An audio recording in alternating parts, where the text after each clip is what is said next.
So it's not a matter of whether or not he's one of the top 450 players in the world. We know better than that. We know that he is. But the role that we would want him to play may not be in the 9-man rotation.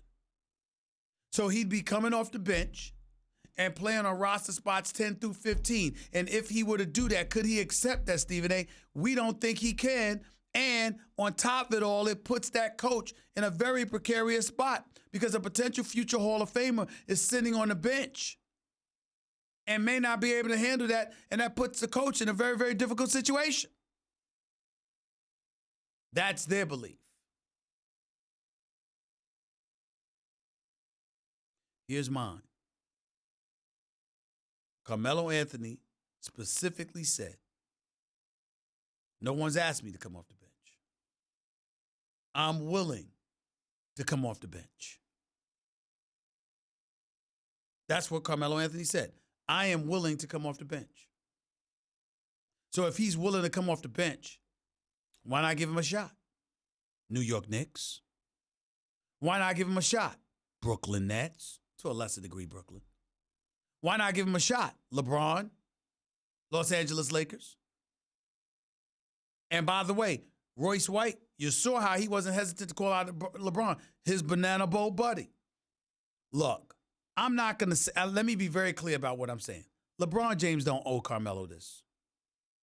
He doesn't owe Carmelo fighting for Carmelo to be a Laker. But it would be nice if he did. He did open his mouth and speak on behalf of Melo because he felt Melo was being given a bad rap and completely disrespected. He knew how Melo departed from Houston, how Daryl Morey walked into a hotel room in San Antonio while Melo was preparing to play basketball that night and told him, your services are no longer needed.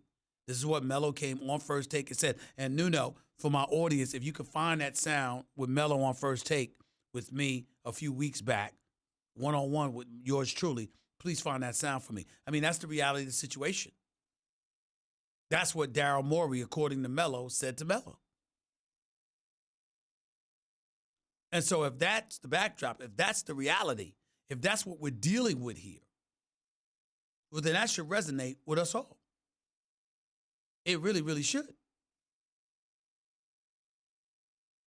Because if LeBron spoke up then, what's wrong with speaking up now? Clearly, the Los Angeles Lakers' priority is and should be a big man. With DeMarcus Cousins going down, a Kenneth Faried, a Dwight Howard certainly works. I think Dwight Howard because he's bigger, even though I like Kenneth Faried better. The bottom line is that you're the Lakers, you need a big.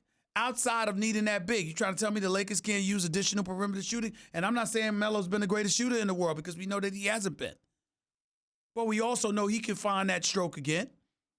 In 2 of the last couple of 4 or 5 games or so, he dropped 22 and 28 points in Houston before they let him go. He could do some things offensively. You're the Philadelphia 76ers. How thin your bench is. You don't need Melo? You're the Portland Trailblazers, who, by the way, might consider him, although I'm hearing Terry Stotts is not that high on him. You trying to tell me you can't consider Melo?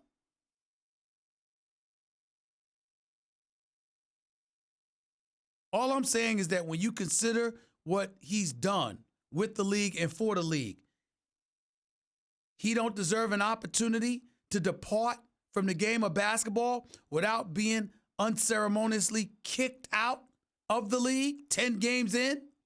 And by the way, it's not an accident that it's 10 games in. For those of you that don't pay attention to analytics at all, let me explain something to you about the analytics boys. I'm told they analyze and compartmentalize games in 10-game increments. So 10 games in tells you a story. 20 games in tells you a story. 30 games, 40 games, 50 games in tells you a story. So it's not an accident that Carmelo Anthony was let go after 10 games as opposed to 8 or 13 or 14. That 10-game march. Daryl Morey being an analytics dude, that's what they usually do. So if you're looking at it from that perspective, trying to tell me that Carmelo deserves to go out like that?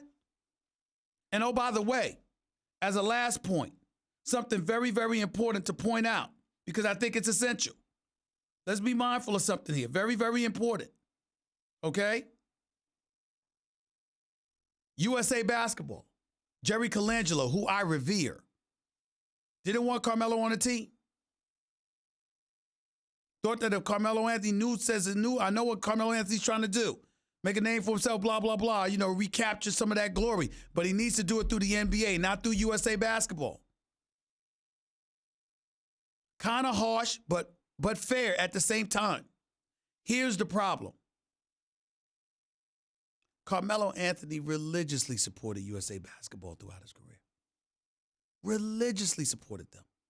That's point number one. Point number two, you got an abundance of stars who don't even want to play. Got guys leaving at the last minute like it's going out of style. Number three,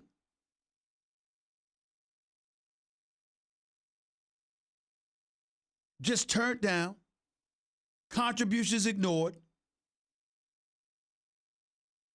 One could make the argument that loyalty is short-lived in professional sports. It's a supply and demand business. We all know this.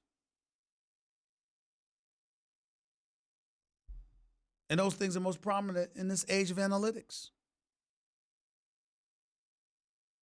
But that wasn't what they were saying to Melo when they needed him. These are all things to consider. All I'm saying is, Carmelo Anthony, in my opinion, is better than 50% of the players in the league. Don't tell me that he can't make a contribution. Don't tell me that. Please don't tell me that. Thanks for watching ESPN on YouTube. For more sports highlights and analysis, be sure to download the ESPN app. And for live streaming sports and premium content, subscribe to ESPN Plus.